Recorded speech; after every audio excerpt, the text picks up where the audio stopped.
Tinder qui met en pause son projet de métaverse, Starbucks qui met la seconde sur les NFT, des nouvelles de l'attaque du réseau Solana, ou encore Coinbase et la blockchain Flow qui signent des énormes partenariats.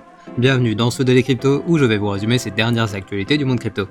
Et comme d'habitude, si vous appréciez ce format, pensez au like pour le référencement de la vidéo et à l'abonnement ainsi que l'activation de la cloche pour être au courant des dernières actualités du monde crypto et blockchain. Et si vous voulez participer au développement de la chaîne, vous pouvez me soutenir sur Tipeee, sur Paypal et également sur mes différentes adresses crypto que vous trouverez en description. Et finalement, je vous invite à venir me suivre sur mon Twitter et vous pouvez retrouver mon contenu en podcast sur Spotify et Audius et en version ultra condensée sur mon TikTok et mon Instagram que vous retrouverez dans la description. Mais avant de parler des actualités du jour, commençons avec l'état du marché en ce jeudi, avec un marché qui est majoritairement dans le rouge, mais on a quand même le projet Flow qui surperforme largement le marché avec un plus 34%, et donc rendez-vous en fin de vidéo si vous ne connaissez pas encore ce projet et si vous voulez connaître la raison de cette hausse. Mais passons sans plus attendre aux actualités de ce jeudi 4 août 2022. On débute les actualités du jeudi avec Tinder qui fait marche arrière sur son projet de métaverse. En effet, il y a quelques mois, l'ancien PDG Renate Nyborg avait annoncé que l'application de rencontre allait travailler sur son métaverse pour offrir une expérience de rencontre virtuelle et qu'ils allaient également travailler sur un Tindercoin. Mais l'arrivée du nouveau PDG Bernard Kim vient mettre un frein à ses ambitions car il déclare que, en raison de l'incertitude sur les contours du métaverse et sa capacité à fonctionner ou non, il préfère que HyperConnect, la société qu'ils ont rachetée et qui était en charge du développement de cette nouvelle interface, ne devrait pas investir massivement dans la création d'un métaverse. Et pour ce qui est du Tindercoin, ils annoncent également mettre en pause le projet pour le réexaminer étant donné qu'il ne serait pour le moment pas rentable. Et donc en gros, le nouveau PDG de Twitter estime qu'il est encore trop tôt pour faire passer l'application dans le Web3, mais il conserve tout de même les projets en réserve tout en diminuant l'investissement dans ces technologies. Mais alors que Tinder fait marche arrière sur le Web3, on a une autre grosse société qui elle s'y met à fond. Et il s'agit de Starbucks qui, au travers de son PDG, a déclaré que la société était actuellement en train de travailler sur des initiatives du Web3 qui devraient se construire autour d'un modèle de récompense pour les clients, et ces récompenses devraient a priori prendre la forme de NFT à collectionner afin de favoriser un sens de communauté pour la marque. A savoir que ces déclarations ne sont pas vraiment une grande surprise, étant donné qu'en avril dernier, la société avait déjà déclaré qu'il voulait utiliser la technologie des NFT, mais pour le moment, on n'a pas beaucoup plus d'informations sur la forme que prendront ces récompenses numériques, et bien sûr, affaire à suivre dans ce Daily Crypto. Mais revenons dans les entreprises crypto avec le procès de l'employé de Coinbase qui est accusé de délit d'initié. Et tout d'abord, petit rappel des faits de ce premier cas de délit d'initié du secteur crypto qui finit en justice. Le 14 juillet dernier, un directeur de produits de Coinbase ainsi que son frère et un ami ont été inculpés par la SEC et le département de la justice pour avoir profité d'informations internes pour générer des profits. Mais aujourd'hui, l'ancien directeur de produits de Coinbase a plaidé non coupable pour les accusations de délit d'initié. Bref, le procès est toujours en cours, et sachant que par le passé on avait déjà eu de nombreuses accusations de délit d'initié dans le secteur crypto qui n'avaient pas fini en justice, il y a fort à parier que cette première action en justice va entraîner bien d'autres procès dans le futur et servira de base pour les prochains jugements. Et pendant ce temps, en France, on a une société de capital risque soutenue par Bernard Arnault et LVMH qui va investir 100 millions de dollars dans le Web3. En effet, d'après les informations de The Block, le groupe de Bernard Arnault va investir massivement dans des petites sociétés du secteur crypto au travers de la société Aglaé Venture.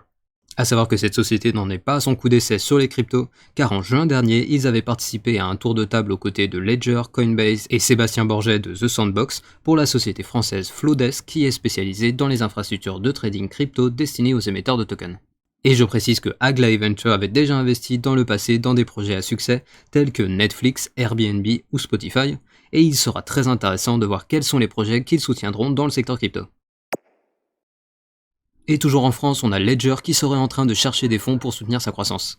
En effet, alors que le marché n'est pas vraiment dans ses meilleurs jours en ce moment, on apprend d'après une source anonyme que Ledger serait au contraire en pleine croissance. Et donc pour maintenir le rythme, toujours d'après les mêmes sources, ils chercheraient à lever 100 millions de dollars en plus des 380 millions de dollars qu'ils avaient déjà levés en juin 2021. Bref, il semblerait que la période de crise dans le secteur des cryptos soit une aubaine pour la société Ledger, qui propose des solutions pour protéger ses cryptos alors que les hackers continuent de faire de nombreuses victimes. Et d'ailleurs en parlant de hackers, on a The Sandbox qui est passé très près d'une attaque de phishing. En effet, la société du célèbre métaverse a déclaré sur Twitter que son compte Instagram avait été compromis, et ils s'en sont aperçus suffisamment rapidement car ils sont parvenus à désactiver le compte avant que les attaquants n'aient eu le temps de lancer une campagne de phishing. A savoir qu'en avril dernier, c'est le compte Instagram de Bored Ape qui avait été attaqué, Et malheureusement, le projet n'avait pas eu autant de chance, car les hackers étaient parvenus à poster un lien de phishing qui leur a permis d'accéder à plusieurs portefeuilles. Bref, plus de peur que de mal pour The Sandbox, mais cette affaire nous rappelle encore une fois qu'il faut être très prudent sur les liens sur lesquels on clique. Et toujours du côté des attaques du secteur crypto, on a Solana qui a désigné un responsable pour l'attaque massive qui a eu lieu hier. Mais tout d'abord, je vous rappelle que hier, sur le réseau Solana, il y a eu plus de 8000 wallets Slop et Phantom qui ont été compromis, entraînant ainsi le vol de plus de 8 millions de dollars en crypto. Et aujourd'hui, après investigation, les équipes de la blockchain ont annoncé que la faille viendrait a priori du wallet Slop où les attaquants sont parvenus à récupérer des clés privées ainsi que des seed phrases. Et oui, vous avez bien entendu, la faille de Slop aurait carrément laissé échapper les phrases de recouvrement de fonds des utilisateurs. Et comme certains utilisateurs ont fait des transferts de leur seed phrase de Slop vers Phantom, eh bien ces utilisateurs se sont retrouvés dans les wallets auxquels les hackers avaient accès.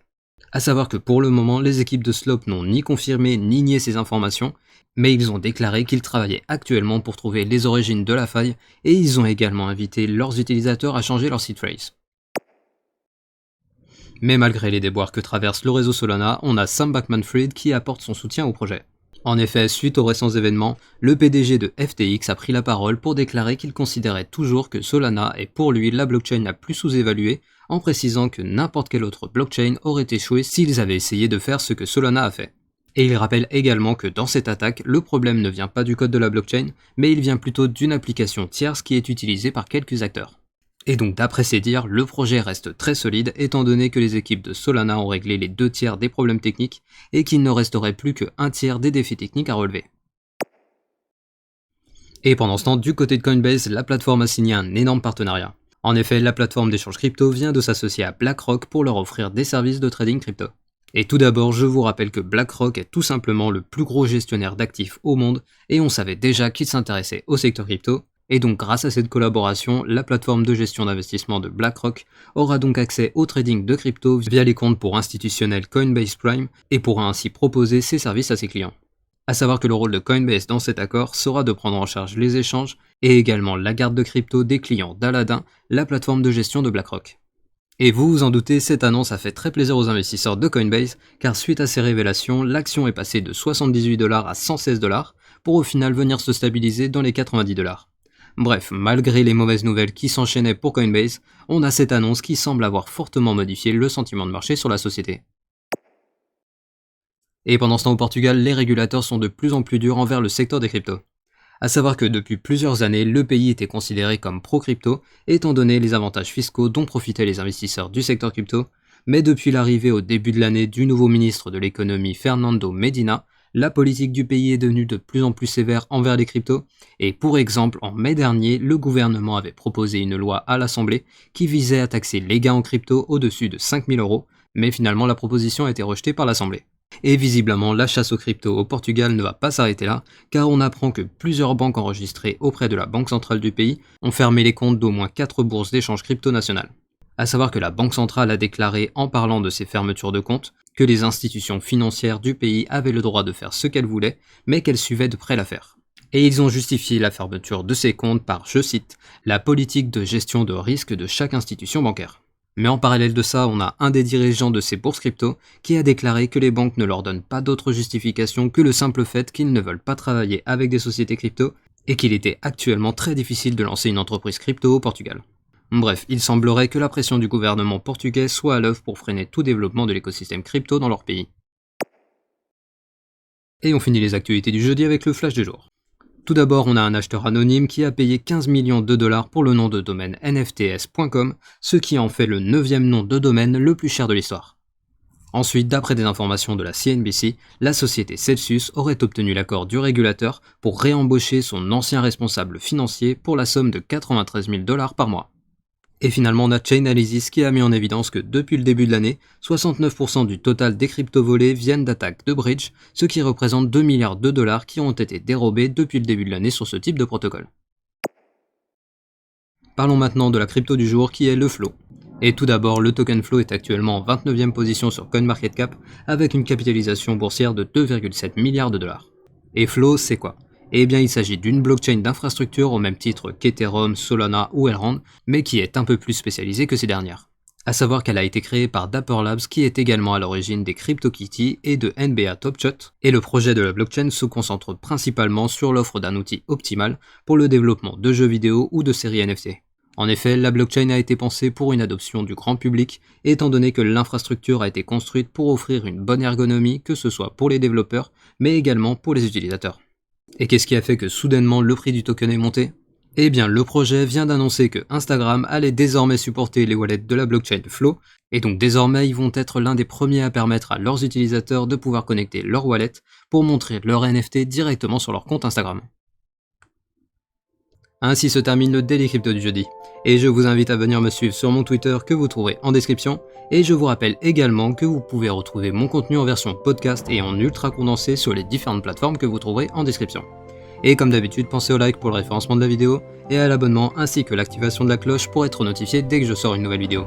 Et je vous dis à demain pour un nouveau Daily Crypto.